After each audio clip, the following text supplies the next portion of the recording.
जिल्ला समिति समितिका प्रमुखज्यू त्यसै गरी कृषि समिति हाम्रो यस वडाका वडा अध्यक्षज्यू त्यसै गरी यस विद्यालयका प्रधानाध्यापकज्यू त्यसै गरी विद्यालय व्यवस्थापन समितिका पदाधिकारीज्यू लगायत विभिन्न क्षेत्रबाट पाल्नुभएका आदरणीय विशेष व्यक्तित्वहरू र विद्यार्थी भाइ बहिनीहरूमा नमस्कार। यो एउटा महत्त्वपूर्ण कार्यक्रम हो विद्यार्थी भर्ना अभियान। यस ठाउँको लागि यस गाउँको लागि भविष्यको कर्णधारहरू जो विद्यार्थी भाइ बहिनीहरू हुनुहुन्छ उहाँहरूलाई एउटा शिक्षाको उज्यालो घाममा सधैँभरि तापिराख्नका लागि विद्यालय यहाँ स्थापना भएको छ।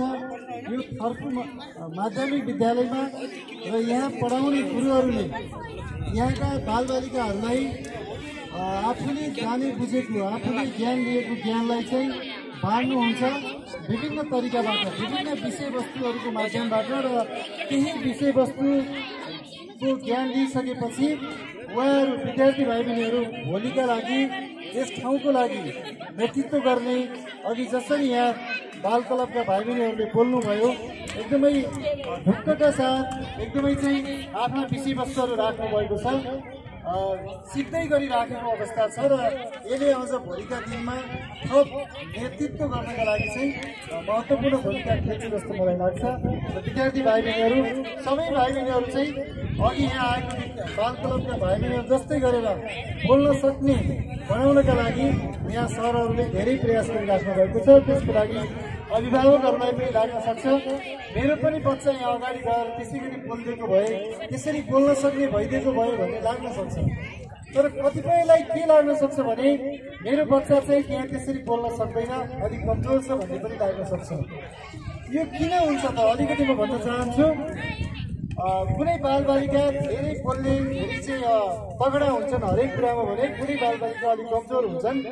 यी सबै कुराको लागि बाल विवाह हाम्रो गाउँठाउँमा बाल विवाह भइ नै राखेको छ र जबसम्म हामीले बाल विवाहलाई न्यूनीकरण गर्न सक्दैनौँ तबसम्म राम्रो बोल्ने राम्रो स्वस्थ अनि त्यसपछि हरेक कुरामा दिमागलाई चलाउन सक्ने त्यस्तो खालको बच्चा चाहिँ जन्मिन सक्दैन। र त्यो बच्चा जन्माउनको लागि पनि अबका भाइ बहिनीहरू अबका चाहिँ किशोर किशोरीहरूले बुझ्नुपर्ने कुरा के छ भने बाल विवाह चाहिँ गर्न हुँदैन। प्रेम चाहिँ गर्न पाइन्छ। प्रेम गर्ने घरमा अभिभावक साथीभाइ आफन्त प्रेम गर्ने माया गर्ने तर विवाह चाहिँ नगर्ने र विवाह चाहिँ 20 वर्ष पुगेपछि मात्रै गर्ने अथवा अझ उच्च शिक्षा गरिसकेपछि गर्ने है। आफ्नो खुट्टामा उभिसकेपछि तब मात्रै अनि सुत्केरी हुँदाखेरि मिठो खानेकुरा हुन सक्छ पोसिलो खानेकुराहरू पाउन सकिन्छ त्यसै गरी आफूले चाहेका कुराहरू हुन सक्छन्। र त्यो नहुँदाखेरि चाहिँ अहिले पछिल्लो समय कोभिड पछि बालबालिकाहरू चाहिँ अटिजम भएर चाहिँ जन्मिने गरेका छन्। अटिजम भन्ने बित्तिकै त्यो मान्छेलाई चाहिँ भौतिक अपाङ्गता जस्तै शारीरिक अपाङ्गता भएर चाहिँ बच्चाहरू आउँछन् र ती बच्चाहरू विभिन्न खालका हुन सक्छन्। त्यसैले उनीहरूलाई हुर्काउनका लागि पनि धेरै अप्ठ्यारो पर्न सक्छ। त्यसकारण नियमित रूपमा यहाँहरू नजिकै छ स्वास्थ्य संस्थामा जाने स्वास्थ्य कर्मीहरूबाट चाहिँ सल्लाह लिने अनि शिक्षकहरूबाट पनि ज्ञान लिने स्वास्थ्य बढाउने सरले पनि धेरै कुरा सिकाउनुहुन्छ। त्यसै गरी आफूभन्दा अगाडिका गाउँघरमा बसेका अलिकति भद्र भलाद्मी मान्छेहरूसँग पनि सोध्ने अनि मात्रै आफ्नो जीवनलाई चाहिँ अगाडि बढाउनको लागि निर्णय गर्नुपर्छ। त्यस्तो वातावरण बनाउनको लागि म सम्पूर्ण अभिभावकहरूलाई पनि हार्दिक आग्रह गर्न चाहन्छु।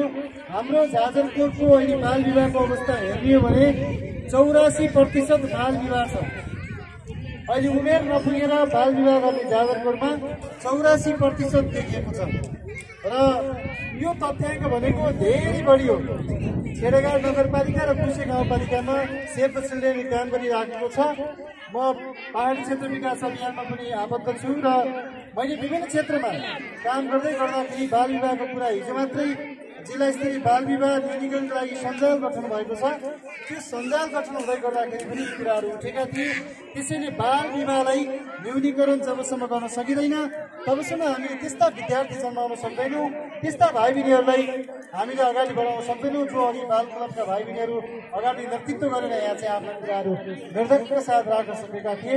त्यसैले यस्तो कुराहरूमा पनि ख्याल गर्न म अनुरोध गर्छु र सँगसँगै विद्यार्थी भर्ना अभियान 2082लाई पूर्ण रूपमा सफल पार्नका लागि यहाँ कोही विभिन्न कारणले विद्यालय जान सकेका छैनन् भने त्यस्ता विद्यार्थीहरू, त्यस्ता भाइ बहिनीहरू, त्यस्ता बालबालिकाहरू चाहिँ लाई टिपोट गर्ने र स्थानीय सरकार मार्फत विभिन्न सङ्घ संस्थाहरू मार्फत पनि उहाँलाई सहयोग गर्ने खालका कार्यक्रमहरू छन्।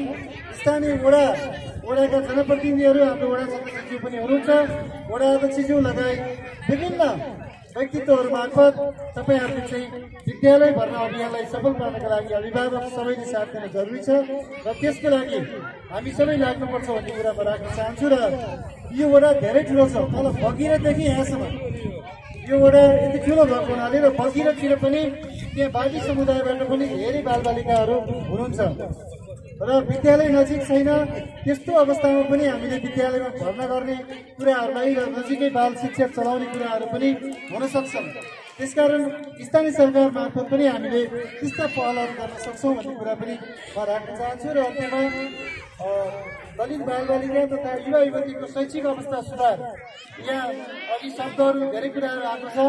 त्यसैले अहिले चाहिँ धेरै जसो बालबालिकाहरू चाहिँ दलित समुदायबाट अलिक विद्यालय नजाने अवस्था भएको हुनाले चाहिँ यो राखिएको हुनसक्छ र विभिन्न गरिबी, विभिन्न समस्याहरूले चाहिँ त्यो खालको कुराहरू हुनसक्छ।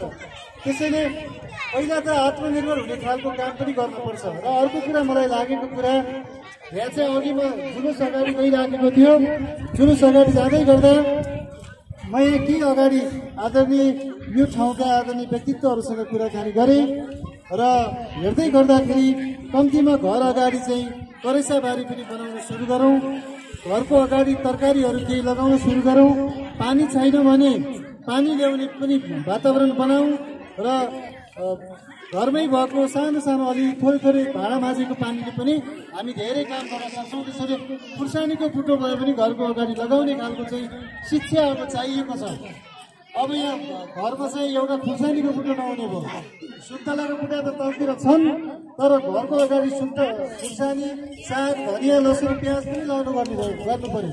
त्यसको लागि तपाईँहरूलाई के आवश्यक छ त्यस्तो विषयमा अब बजेट बनाउने कुरा छ। वडाले पनि यो विषयमा चाहिँ छलफल चलाओस् र स्थानीय सरकार मार्फत भोलिका दिनमा यहाँ काम गर्ने सङ्घ संस्थाहरू मार्फत पनि ती कार्यक्रमहरू गरेर अगाडि बढ्न सकिन्छ। जब पसिलो खाइँदैन तबसम्म ताकत आउँदैन, ताकत नभएपछि पढ्ने मन पनि लाग्दैन। यो कुरो हेर्दाखेरि सजिलो छ तर पढ्नको लागि पनि ताकत आउनु पर्यो नि। त्यसकारण चाहिँ अब हामीले घर घरमा तरकारी पनि लगाउने काम चाहिँ सुरु गर्नुपर्छ र सँगसँगै विद्यार्थीहरूलाई स्कुल पढ्ने वातावरण चाहिँ बनाउनका लागि हामी सबैले आफ्नो क्षेत्रबाट लाग्ने कुरा यहाँहरूको बिचमा राख्दै यो कार्यक्रमको पूर्ण सफलताको शुभकामना दिँदै मेरो आफ्नो भनाइ यही अन्त्य गर्छु। धन्यवाद, नमस्कार।